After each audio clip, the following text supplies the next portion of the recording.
So welcome to our video today. This one is, we're not even really sure what to call this, kind of mistakes, failures, fumbles, falls, fine-tuning, and making mistakes and pondering it. So where we got riffing from this was we have had to give you background, because we want each of these videos to be able to be comprehensible independently, is that in 2019, 2020, we had 4 or 5 women. We did some art therapy stuff in the art room on campus. This was before C19, and we were focusing on what did we want to let go of from the year before, what did we want to bring into the future, and we were pondering grief and hanging on and letting go and that kind of thing. We had mailboxes, and we made multimedia pieces. What do you expect to be in the mail? What do you want in the mail? What are you sending out? So that then became kind of a springboard for in 2020, 2021. Some of those women asked me to facilitate another workshop like that. And we've had, I think, 6 sessions now. Yeah, something like that, 6 sessions. And at first we had them maybe every Sunday for 4 Sundays in a row, something like that. And then we decided, well, let's have a few more, and we'll have them the last Sunday of the month. So we had one last Sunday of January, February, and March. Yeah. And we're going to have it in March. And so I got thinking about, for social workers, social justice activists who are in the beginning of their career, or anywhere in their career, you want everybody to come to your party. When you organize a workshop or an event, you always wish, if there's, you want every chair to be full, you want to have 20 people, you want to have 30 people. And part of your own self-esteem comes from that. Is like when you organize a birthday party, if nobody comes to your birthday party, you'll feel kind of sad, right? Yeah, it's the adult birthday party where you invite the whole class and expect them all to show up. Yeah, and no one comes, right? Yeah. So this is, that got me thinking about when we plan something and it doesn't go the way we had dreamt it to go, what do we do with that energy? What do we do with that situation? So this last session, only 2 people showed up from what had been about 8 or 10 had been attending the previous ones, yeah, but not always the exact same configuration. So I wanted to speak about that. So at first I was kind of sad of like, oh, where is everybody? Where is everybody? Why don't they want to come to my party? I thought they wanted to be part of that. And I'm being honest about that. I think people, that's why I wanted to do this video, because I think sometimes people only share or shine out into the world their successes and their best moments and their accomplishments. And as social work students and social justice activists, I tell you, your life will not be a non-stop sequence of fabulous moments. So then I pondered that. And in the moment, here's my recommendation to you. So although I had planned to have, let's say, 8 or 10 in that last session, and then as I realized a couple people were only a couple were going to attend. At first, double check and see, maybe, because this has happened, were they able to get through on the phone or the computer? Or I'm thinking of one place I was a participant in a workshop, and you had to come from an outside door and then come up, and it was in the evening. And some security guard had decided to lock the outside door without telling us. So those of us who got in, let's say, before exactly 7 o'clock, we were in. But at 7:01, you were locked out of the building, so you couldn't get up to the workshop. Mm-hmm. So double check all those things of, is the door locked? Can people come in? Is someone waiting outside? Did they get the room number wrong? Go walk the hall and say, maybe they thought it was room 302 instead of 203, double check, right? All that stuff. But then, if you still end up with only 2 people, treat them gloriously. See it as an opportunity. Say, well, this is excellent. We can customize the next 2 hours for just us 3 folks. We can talk about whatever we want. We can have a flow. So it's kind of like individual luxurious therapy then, mm-hmm. Kind of like couple therapy in a way, right? Like, because each of the 2 with women... your closest stranger. Right, yeah. Well, the 2 people had known each other from the other session, so... your closest acquaintance? Yeah, your closest acquaintance. So I'm just offering that instead of kind of getting all clumpy and awkward, flip it. This is where you become a professional facilitator rather than a volunteer. Here's your wisdom and your glory. Say, wow, this is an opportunity to go much more deeply and specifically with these two people, and pondering in the moment, what do these two people have most in common? And it just turned out that they both are professional women. They both are people connected to academia. They're both people who are very intelligent, hardworking, sort of type A personality, let's say. So we ended up talking about professional boundaries, sexism in the workplace, sexism in academia, how sometimes the tiniest gesture from someone in a position of prestige and power can make you feel diminished and erased.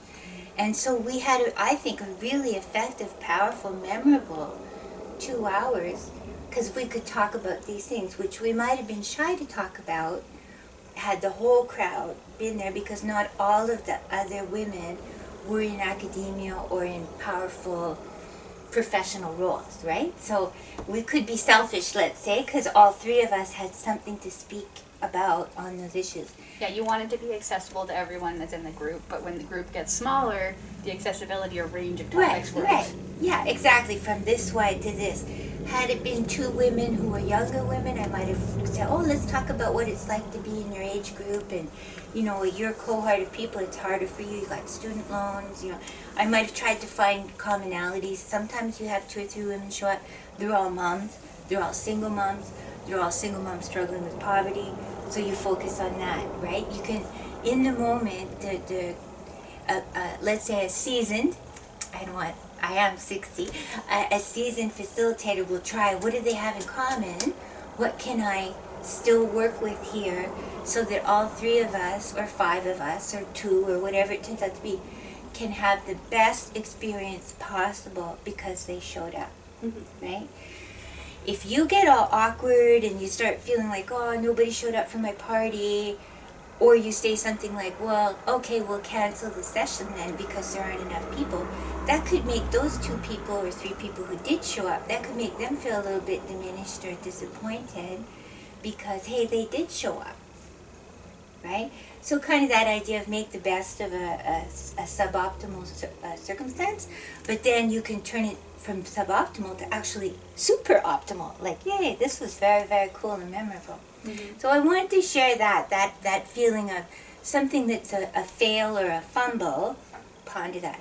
Then after the session, ask yourself, and I'm specifically riffing from this specific thing that happened, but I'm blending in from 100 other episodes in my life. This is not the only time fewer people showed up for something than I thought. Right? Or things didn't go as planned. Exactly. But this is something most of us don't talk a lot about. So I thought this could be a very juicy moment. As a teacher, sometimes I prepare so hard with so many bells and whistles for a 3-hour class, and there's supposed to be 30 people in the class, and then only 10 show up, and I'm like, what did I do? What more could I do? The last session was like boring, you know, those kind of things. So yes, ask yourself, in the last session, were you effective? Were you on theme? Were you inspirational? Were you well enough prepared? All that kind of stuff. But then also be fair to yourself and ask, I've learned this as a teacher, the first couple classes of the semester, everybody shows up because they want to know what's going on, right? But maybe, let's say if there's 12 classes, class number 9 and 10, a lot of people don't show up because by then they're exhausted, overwhelmed, they've run out of money, so they're working extra shifts. Their kids are sick, they've had to move, their car's broken down.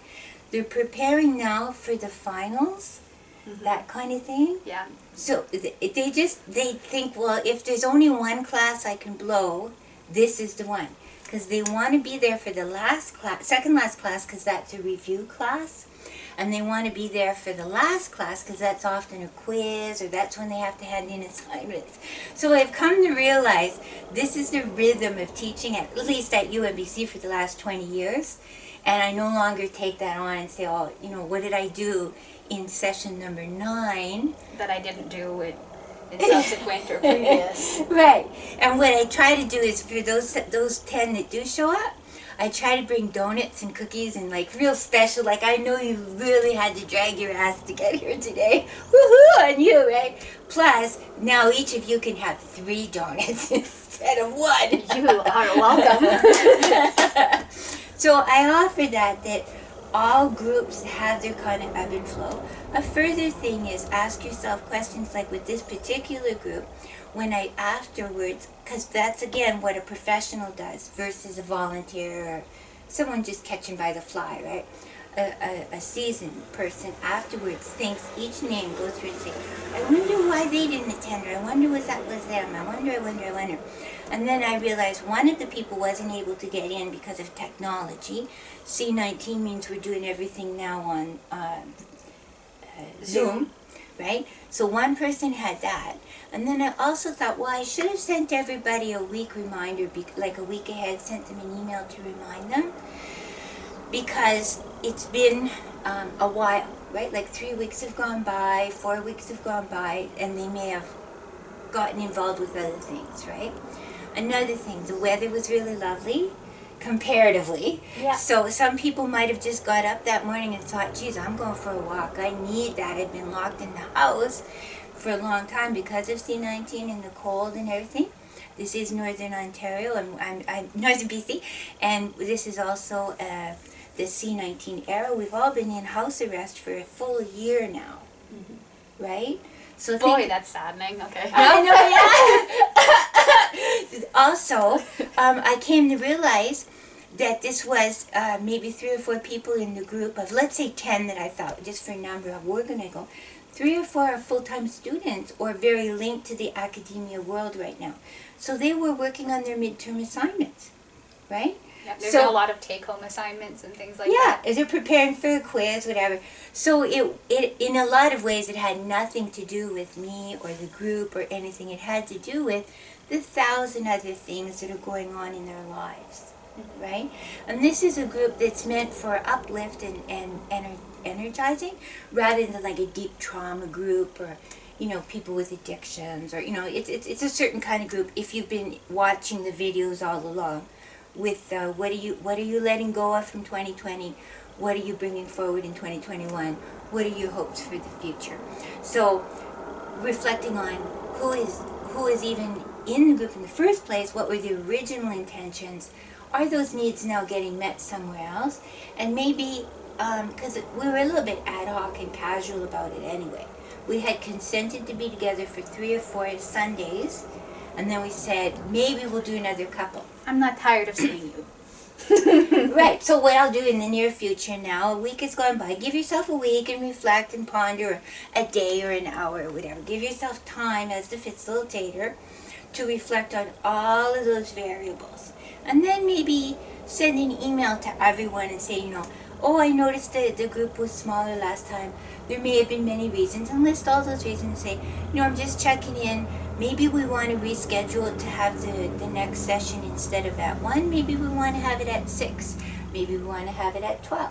Maybe we want to have it on a Saturday. Like offer some options and then conclude the email with, or we could take a break and meet every second month, or we could meet again at Christmas holidays, right?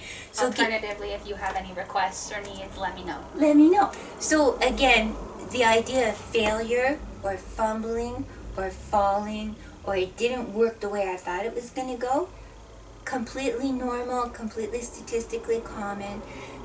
The difference is some people fall and they might want to phone this, you know, I expected you to come to my birthday party and you didn't, right? That emotional energy of kind of disappointment and skankiness. Don't do that. Be more graceful, be uplifting. Consider it a learning experience. Consider it a learning, go with the flow, and just see, test everybody. Is this going the way we need it to go? And it's not about me, it's about us as a collective. It might be about timing. Sometimes, again, in the north, going back to my example of teaching, if it's a deep snow day here in the north, when I said the semester, if it's a terrible snowy day and I was expecting 30 people and I had prepared a lot of cool stuff, edit. Because what's going to happen is maybe only 8 people are going to show up because their car might not start. They don't want to risk going up that big hill. Maybe they had to drive their kids somewhere. Or maybe their kids aren't going to go to school today because the weather's so bad, so they have to stay home with their kids. Maybe we got stuck in the driveway. Yeah, there's 1,000 things that have nothing to do with whether or not my last class was a great lecture. Let it go. Let it go. Right? Mm-hmm. And then when people do show up at the next, like they miss that class, they show up at the next one, yep. Have donuts and cookies again and say, we missed you and we're so glad that you're here.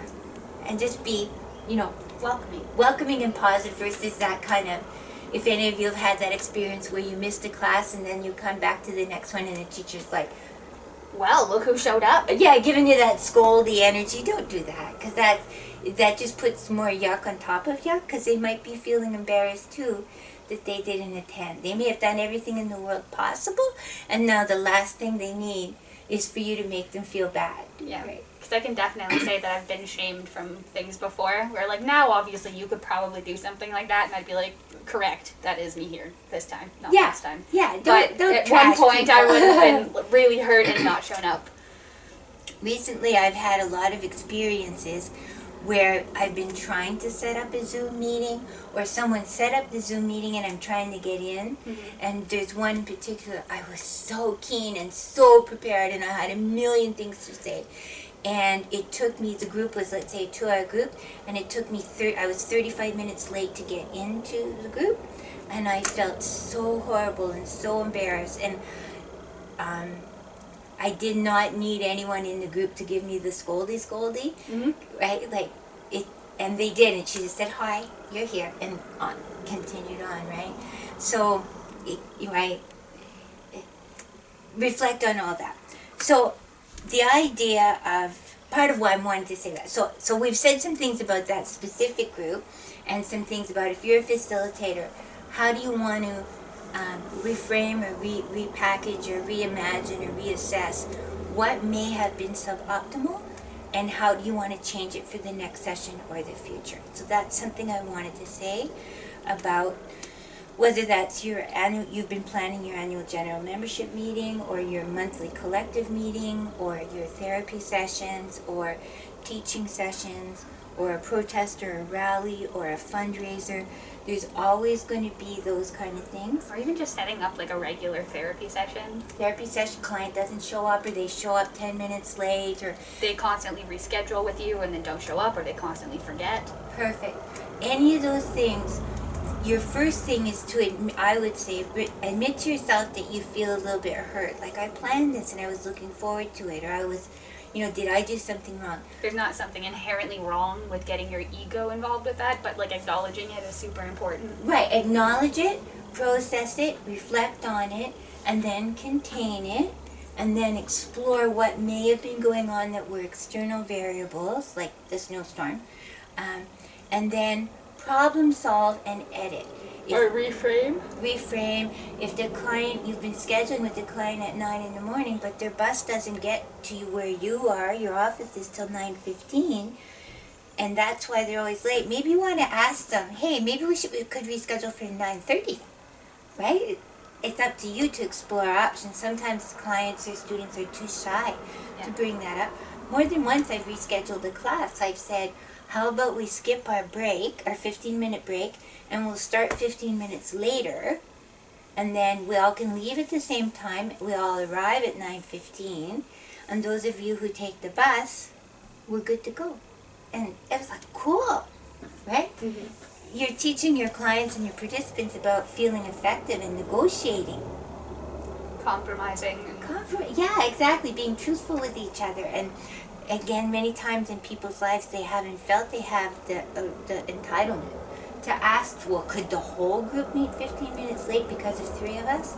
Yeah, we could do that. You're that important to us. Well, that and a lot of capitalism and like a lot of capitalistic like ideas and ideologies, like in professional settings, for example, like it's a big thing where like any position that I've been in that's involved any sort of like power or like chain of command, they've been super adamant that you don't come to your boss or person who's giving you tasks with problems, you come to them with answers. So if you come, like, coming from that and then going into other workplaces or other like classrooms and things like that, you're afraid to confront your superiors or people that you view as having power, right. because you don't want to present them with a problem that you have an answer, like you don't have an answer for. Right, and it's your personal problem. Exactly. Right. So then we're not important either. Like we can put ourselves aside to work for you, rather than like social work that seems to, I guess, like it wants to draw you in and involve you in the process rather than just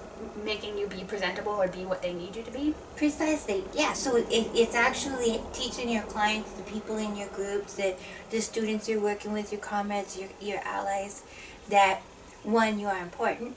2, we can negotiate. 3, it makes no difference. 9 a.m. was just arbitrarily chosen like 500 years ago, right? It could be 9:15. It could be 8:42. We could all get, right? Some of these things that have been these righteous traditions. Yeah, it has to be this way. No, it actually doesn't. It could be a different way. And that's actually quite revolutionary. It's a small symbolic gesture, but it can have a lot of things combined within it. So I wanted to talk about fails or fumbling or those kind of things, and reframing it, exploring it, and using it as a teaching moment for yourself and for everybody in the group. So then a couple other things I wanted to talk about failures and flaws and fumbling and so on. So I made a little list of a bunch of things I failed at. And then I ran out of time. My colleague got here, right? And I was going to get my resume, but I couldn't find it. So there's another fail right there, right? So I wanted to say, because people will look at other people and you think, oh, they have a PhD, or oh, they have a nice house, or oh, they have a good job. They're constantly telling me about all the success that they've had with their clients, and I'm not. Right, exactly. I want to tell y'all, I dropped out of school when I was just barely 15. Spent some time stoned and hanging out and doing waitressing stuff and so on. Then I went back to adult upgrading, and there's lots of parts of my life that could be seen as failures.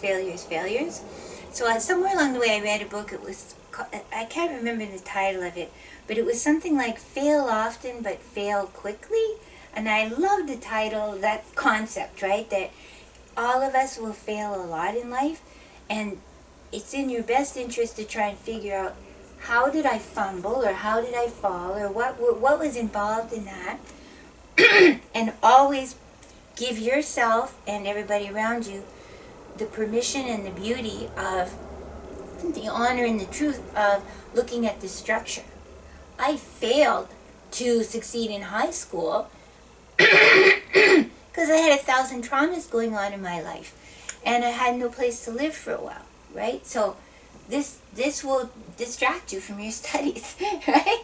Right? And then when I went back to adult upgrading, I did it for a little while, and then I dropped out. Then I did it for a little while and kind of dropped out and came back. And that's because I was waitressing at a million jobs, and I would get exhausted, and I would get overwhelmed, and my car would break down, and stuff would happen, and then I'd kind of slide away from my studies for a while, but then I came back. So that idea of we can fail often, ponder the structures that are around you that have set you up to fail, and then how could you be subversive or find a way around those structures, right? So if to give an example, I get a lot of students who like, I have to do my BSW in 4 years. I have to do it in 4 years because then I'll be 4 years older and I'll be like 26. And so problem solving with them, and say, you know what? Similar to the 9 a.m. magic moment, it could be 9:15. You could also do your degree over a 5-year period or a 6-year period. You could do it part-time.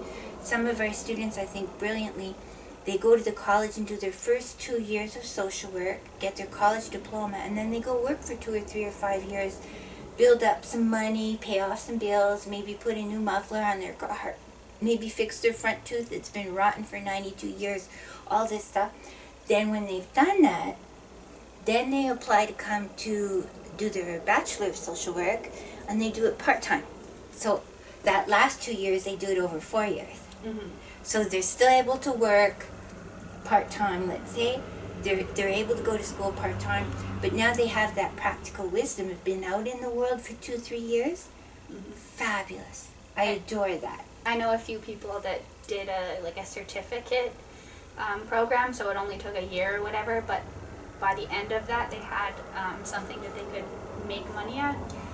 So they worked at that for a few years, although it wasn't necessarily something that they wanted to stay in forever. It was a fallback in case what they went into wasn't able to produce money. Or, like their starter career or their ticket career. For me, it was waitressing. Exactly. I was very good at waitressing, which I think, if any of you have done that, requires a lot of social work skills. You know, how do you feel about that? Would you like another one? Oh my gosh, I love your shirt, right? Like being cheerful and chatty and small talky.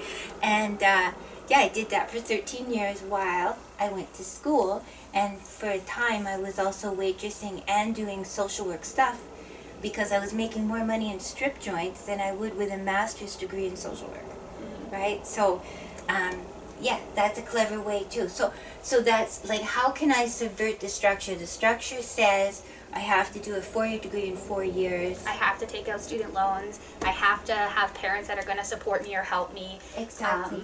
There's formulas that we feel are, or templates that we feel are obligatory.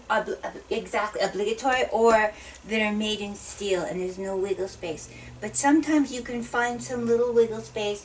You can cut a deal, you can edit it a little Much bit like differently. politicians. You can find some loopholes. You can find a loophole, so you can find a way. So I wanted to just say that. I failed to finish my normal high school, went back and did adult upgrading. And then that strategy of, I kind of kicked around, I did at first secretarial training, which at first I was like, why am I doing this? Because I don't want to sit around listening to some guy tell me what to do. This isn't my dream future. And also it was going to make me half the money I was making waitressing. So I was kind of, duh, I'm going to go to school for a year to get a legal secretary certificate so that I can then go and work and be bored out of my mind, listen to men talk to me, and actually make have less to money. listen to them. Right? Well, yeah, versus in the bar, the music was always so loud, I didn't really have to listen to them. Oh, yeah. Yeah. Yes, right, yeah. 2 more beers. Round. Good story. So yeah, get your first ticket. You could say kind of your starter job that'll pay for your way to your other job. Total coincidence on that point. All the tiles in my house were done, well, not this, but up the stairs or anything. There was a young man that we met who was doing tile work, making really good money, and that's how he did his master's degree. That he would do tile work on weekends, and then he would go to school all week, and he right now is doing wonderful and has a wonderful life and everything. And he was brilliant at tile work. He was really incredible at it. Yeah, so yeah, get your starter career and have your subsequent career. Brilliant. Or you can do things like I'm doing, where unfortunately I can't just like take some time off and work. I really like want to get my degree. That's kind of what's motivating me. So I've managed to work around that. I took up jobs like house sitting, pet sitting, dog walking, a whole bunch of little gigs. So rather than one perfect ticket, to have a whole bunch of side gigs and little projects and find a way, one semester at a time. So that's another thing I would offer you, that sometimes you will fail. Your goal, let's say, is I will finish this degree in 2 years. Maybe you'll do 1 semester and then take a semester and go work full time and make some more money. Then do 1 course in the summer, then do 2 courses, then take 6 courses, right? So again, always figuring out, don't always define it as a fail or a fumble. Define it as a kind of figuring out. You do something unique that's going to work for you.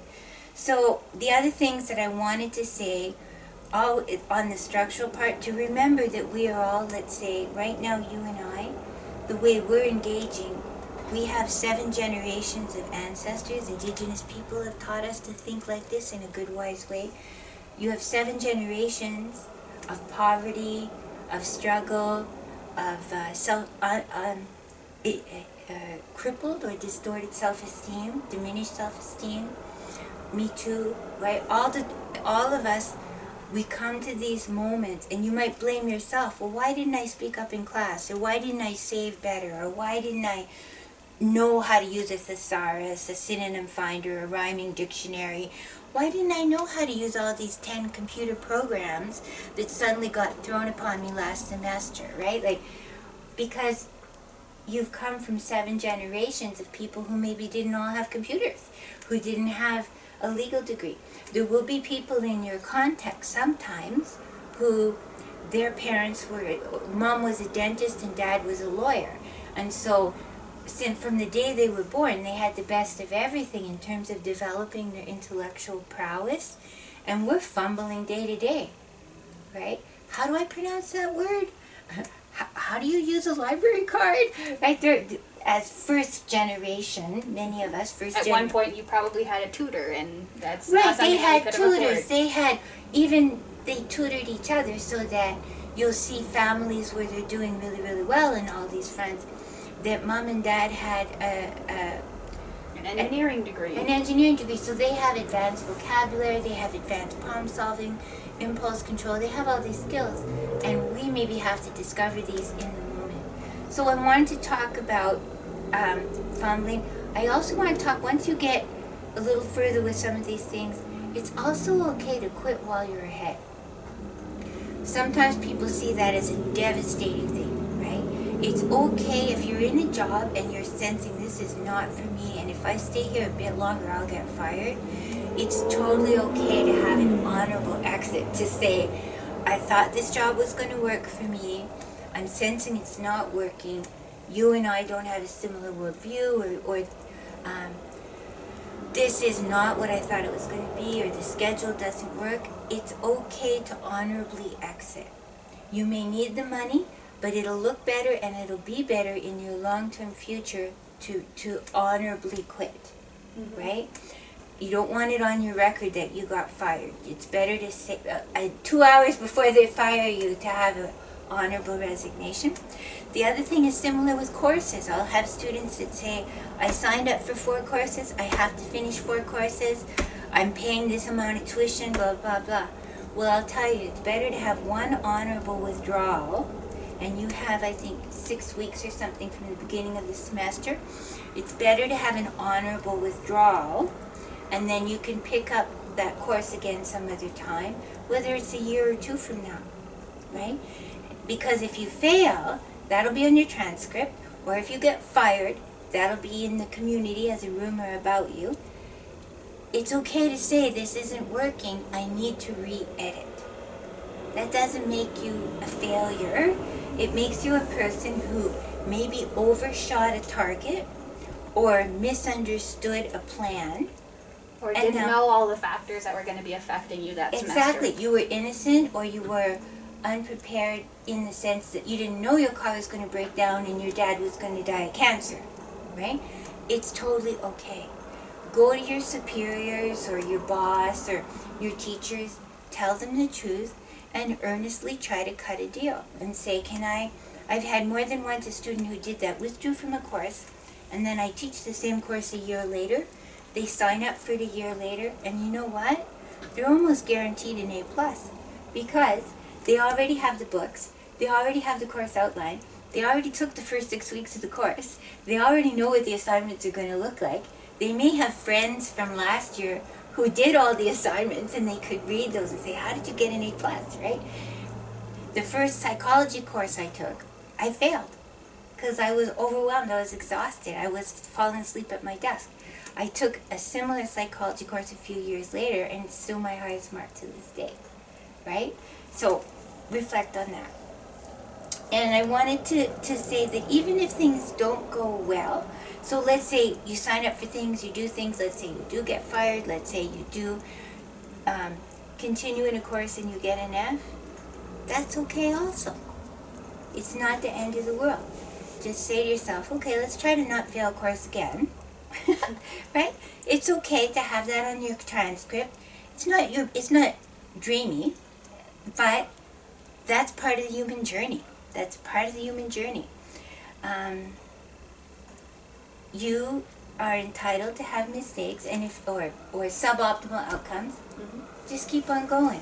Just keep on going. As someone who's 60 years old now, I can tell you that in all kinds of people's lives that are bright, smart, creative, dynamic, effective, succeeding, they've had a divorce. They've had, they put a child up for adoption when it was born. They've had maybe an addiction and then they landed on their feet.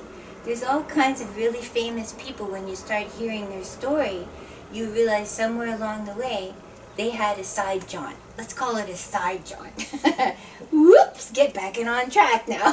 One of the English profs was a singer for a while before he was a prof, and that was because he didn't, like, he applied to university and didn't get in. There you go. So yeah, he was There a singer you go. for a while. There you go. And also on that note, that's a fun bit that you just put there. Having been on the applications committee over the years for the BSW or the MSW, some years the program will decide to let in 3 people in the master's program. And if there's 3 people apply that year, you're in. Other years we'll decide we're letting in 20 people and 85 people will apply. Right? Mm-hmm. So it's not just you and all about you. It's about who are the other people involved. Mm-hmm. Right? Other years we've had people apply who are brilliant and got a lot going on. But their interests don't really match anybody in the department. Right? Like my interests are feminist issues, creativity, and so on. So if somebody applied who's brilliant and they're into statistics and doing really complicated pie charts, I'm going to say we can't let them in the program because I can't mentor them. I don't even know what they're really on about. It's not my thing, right? So don't take, same with applying for scholarships and bursaries and grants. Sometimes those things, only 2 people apply. Sometimes 200 people apply. So take that into consideration. The other things here that I wanted to say, maybe I'll wrap it up with this, is that so fail fast, fail earnestly, fail quickly, fail kindly to yourself and others. If you're going to fail or fumble, be really mindful to not, as you're failing or falling, don't take it out on the people around you, because all you do is make it worse. So for example, and I've written down the names here of 3 students along the way that I've had to fail. And one of them was really honorable. I said to him, here's why I feel I can't pass you in this course, and I gave him lots of explanations. I had given him lots of opportunities to make up the things. It turned out he was working full-time. He had a brand new baby at home, 4 or 5 other kids at home, lots of things going on. And it was too much. And I told him earnestly and honestly, I think you have a good heart, I think you have a good mind, I think you have good ethics, but your assignments are not at the level I need them to be. Partially, I'm doing you a favor. You may not feel it, but I'm doing you a favor. If I pass you, it will be a bare pass. And then when you get to your next year of courses, I guarantee you're going to fail at them because you don't have a strong enough foundation here. Yeah. Right? So I was earnest and honest with him. He was earnest and honest with me. I would write him a reference letter. Right? I will be his ally and his comrade in the years ahead. And I've had other students who've said, well, you're a bitch and you don't understand my life and I'm a single mom and if you would give me another extension and all these things, when I might have already given her 12 extensions, right? And I may have stretched every rule possible and then she bites me, right? That kind of a person has burned a bridge and has not only failed with her assignments, but she's failed to continue to maintain my respect and companionship. The same sometimes when you leave a job. If you say, I thought the job was going to be like this, it didn't turn out that way. I understand there's 50 other people in this agency. There's 50 reasons this could have gone differently. I'm sorry it didn't work out. I will wrap things up over the next 2 weeks to wrap this up in a good way so the next person can pick it up. And after I leave, I'll still be available for a month for the person who replaces me. I'll tell them where this is or where that is. Beautiful, right? So fail quickly, fail with kindness, fail or fumble, let's say fumble, with respect for the others around you. Fail with respect for organizations often have rules and limits that everybody around you may wish to stretch them, but they can't. Sometimes I just can't, right? Sometimes a boss just can't. You ask, could I have a 3 months leave of absence? And then return, once I've managed all these problems in my life, they may say to you, we can't, because there's 60 clients out there waiting for care and support. We have to hire someone to replace you, and I'm sorry. If a position opens in the future, we'll consider you, right? If you fail, if you exit with dignity and respect, yay. Yeah, yay. So, one last thing I want to say that's really, really important to me. Fire Jean Gravelin, Paula Gunn Allen, Emma Goldman, and Jane Addams. Those are 4 women that, one of them is still alive, Fire Jean Gravelin. But you could read biographies of powerful people. These are women who struggled. Emily Carr, think of Emily Carr, famous artist. Her family thought she was a bit of a freak. And statistically at that era, she was actually quite a freak. A middle-class white woman, let's say, who wanted to go in the bush and hang out with indigenous folks and do art and live by herself and raise dogs and had a monkey and did art that had never been done before, and who lived quite poor and had a rooming house, and that's how she basically, and through breeding dogs, she paid her food, and often she was in debt and so on.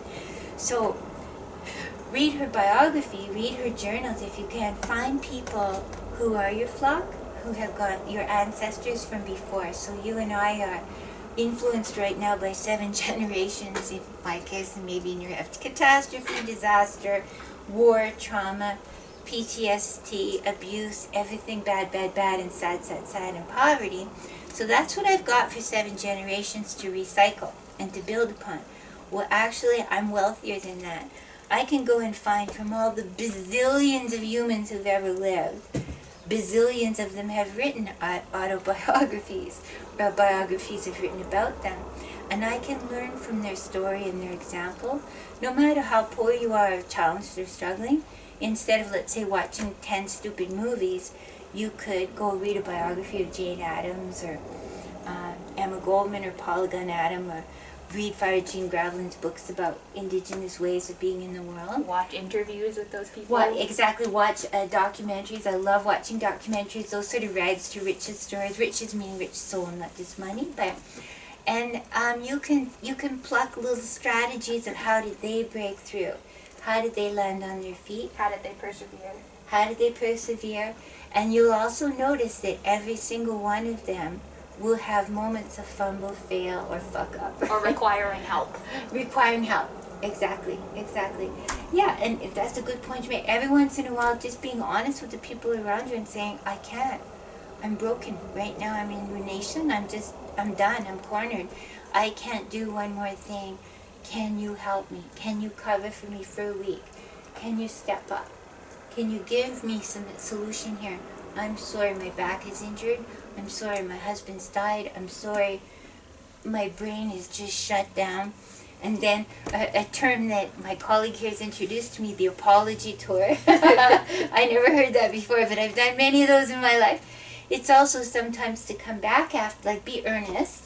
And then also maybe a year later, send that person a card and say, like, let's say you left a job, or you dropped the course away, or maybe a year later send them an email and just say, that was really kind of you that you did this, and I want to thank you again. You were awesome and you really taught me some good things. This is my apology tour 2.0, right? I dropped your course. Thank you for the way we exited. Here's my gratitude card and a dozen cookies. And can I sign up for your course again in September? Or if you ever have an opening in your agency, I want you to know I'm on my feet again. Here's how I solved that situation. I'm still on one of my email sites. I just broke back into it. Long story, but one of my email sites I couldn't get back into it, and it took me an hour on the phone with someone from Sean. I got over 4,000 emails on that site. So because my husband died a year ago and I just was crushed. I was ruined and I tried to get in. And some of these things on emails and codes, once you try 3 times or 6 times to break in, they lock you out forever. Yep. So that's what happened, and then I just thought, I can't even deal with this, and I didn't. So I went through all 4,000 emails, and out of all of them, there's maybe 5 people that I have to do my elegant apology tour with. And there's two people in specific and particular who, they should have known I also have my UMBC email. They should have known that, and they didn't send me an email there. So or Facebook or text. Right, or phone. So I'm going to send them an email of apology. And my husband died, and I went through the grief, and a lot of things have happened.